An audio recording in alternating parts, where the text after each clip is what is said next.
Alright. Kama kawaida unajua sio na Sunday, na kama ni Sunday nakwambia Sunday ni muziki tu wa rumba, unatulia tu pale, jaribu kutuliza tu mawazo most tu na nyimbo za rumba, right?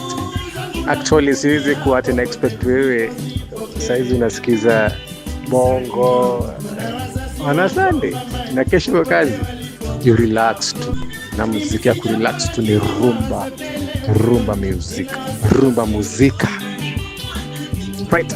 So kuna wale hawajui the history around rumba music ni refu, but what happens ina come through pa a group.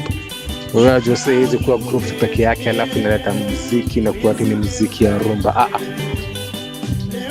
Rumba music imekuwa hapo kutoka kitambo. Nakumbuka nikisikiza tu rumba most nikiwa mtoto mdogo sana, pale kwa KBC Radio Taifa, muziki ya rumba hapo kina Leo Wanyika, actually wale watu wengi na kina Maroon Commandos, akina Fire Test, akina Shala Mwana, akina Madilu system.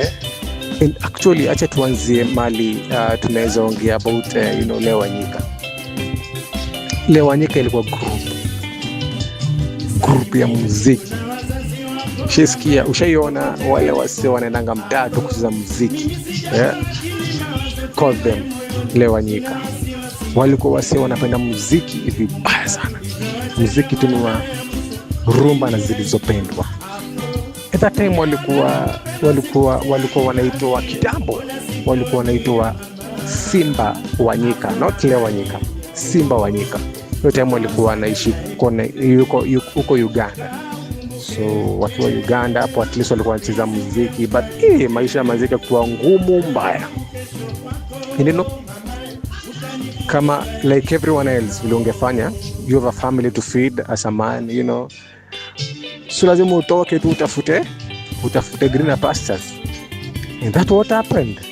So Simba Wanyika wameamua manze, what we do, muziki bana ni kama huko ilipi vizuri, so what we can do, itabidi sasa tumerelocate tuende Kenya. Wamekuja Kenya sasa, wamepata na mbogi nyingine hatari, so wameungana pamoja sika group moja. Kuna mbogi sasa huko ya Simba Wanyika, wakasema hapana, tusikuwa na groups mbili, acha tu form a group ya muziki wa rumba na zilizopendwa. Itakuwa inaitwa aje? Wakaamua acha kuitwa Leo Wanyika. And Simba Wanyika, wale wakoloni walikuwa wanaita the Lions of Sahara. So wakakuja Kenya, wameanza kucheza muziki, so wakatransform sasa, sio Simba Wanyika na hata wenye walikuwa huku, hakuna ikuwe tu kitu moja, Leo Wanyika. And hivyo ndipo Leo Wanyika ili come to be. Vijana wa siku hizi wanafikiria Leo Wanyika ni ilikuweko. Ni jina tu ilibadilika na mbogi, wakafanya featuring na mbogi ya Kenya, wakaamua hapana, acha tucheze kitu moja ndio to make impact. Alright, so rumba music has always been there.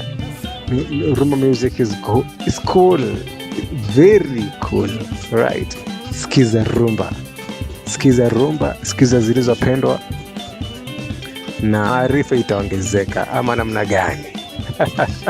Asante sana MD Entertainment.